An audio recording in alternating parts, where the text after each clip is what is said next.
नग्नता मनुष्य का जन्म सिद्ध अधिकार है। परमात्मा ने मनुष्य को नग्न ही बनाया है। वस्त्र तो आदमी की ईजाद है। नग्नता को अस्वीकार करना परमात्मा को अस्वीकार करना है। और वस्त्रों की ईजाद सुविधा के लिए हो तब तो ठीक, सर्दी हो और कोई वस्त्र पहने, प्रकृति से बचाव के लिए कोई वस्त्र पहने, लेकिन वस्त्रों की मौलिक ईजाद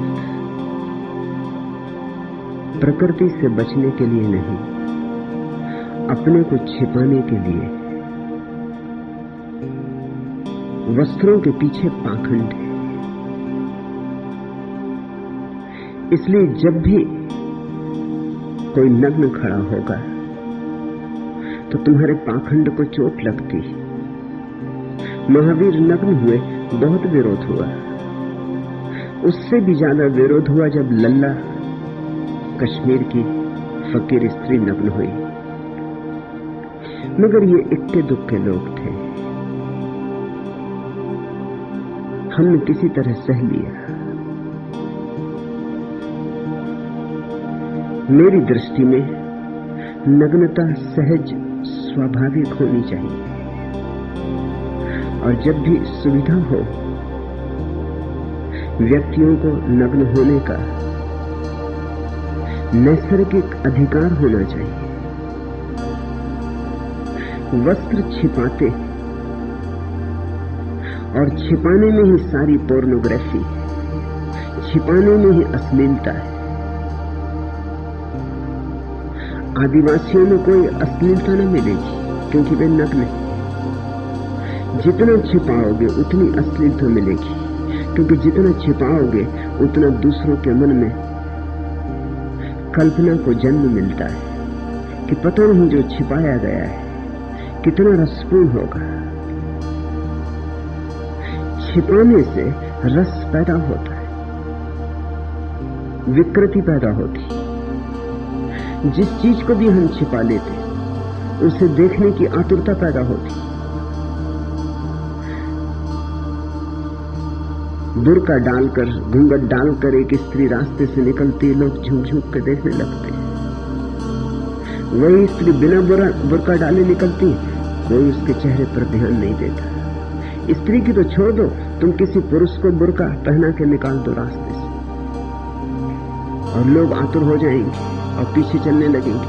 हजार काम छोड़कर देखने की उत्सुकता पैदा हो जाएगी। बुर्के में राज जो छिपा है वह सहज ही जिज्ञासा पैदा करता है। कल्पना भी उसी से जन्मती है। तो थोड़ा छिपाओ और थोड़ा प्रकट रखो, ये अश्लीलता का सूत्र है।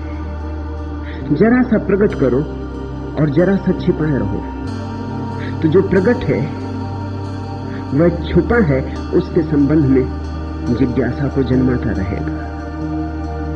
आदिवासी नग्न रहते हैं, न स्त्रियों को चिंता है पुरुषों की, न पुरुषों को चिंता है स्त्रियों की। सारे पशु नग्न हैं, वृक्ष नग्न हैं, तुम्हें कोई अड़चन नहीं हो रही है। मनुष्य को क्या हो गया है? ईसाइयों की कहानी कहती है कि जैसे ही अदम और ईव ने ज्ञान के वृक्ष का फल खाया, जो पहली बात उन्हें याद आई वो थी अपनी नग्नता। उन्होंने जल्दी से पत्ते उठाकर अपनी नग्नता ढांक ली। यह कहानी प्रीतिकर है, अर्थपूर्ण है। ज्ञान का फल खाया, जैसे ही अहंकार जगा, ज्ञान का फल अहंकार जगाता है, और इसलिए अदम और ईव को परमात्मा ने स्वर्ग के राज्य से बाहर निकाल दिया, क्योंकि उनमें अहंकार का जन्म हो चुका था। और जहां अहंकार का जन्म होता है वहां छिपावट, दुराव पैदा होता है। मैं समस्त दुराव का दुश्मन, मैं समस्त छिपाव का विरोधी हूं। मैं चाहता हूं कि तुम न केवल शारीरिक अर्थों में मानसिक अर्थों में, आध्यात्मिक अर्थों में, सब तलों पर नग्न होने का सामर्थ्य जुटाओ। परमात्मा के सामने नग्न होना है सब तलों पर। तुम जैसे हो वैसे ही अपने को प्रकट करो, छिपाने से कुछ भी न होगा। फिर छिपाने के पीछे तुम बीमारियां देखते हो, रोग देखते हो। एक तरफ हम छिपाते, लेकिन जरा गौर से देखो कि जो हम छिपाते उसी को हम और उभार के दिखाना चाहते। स्त्रियां स्तन छिपाती, लेकिन छिपाती हैं या उभारती? स्तनों को उभारने के लिए कितने अंग वस्त्र इजाद किए जाते, ताकि स्तन सुडौल मालूम पड़े।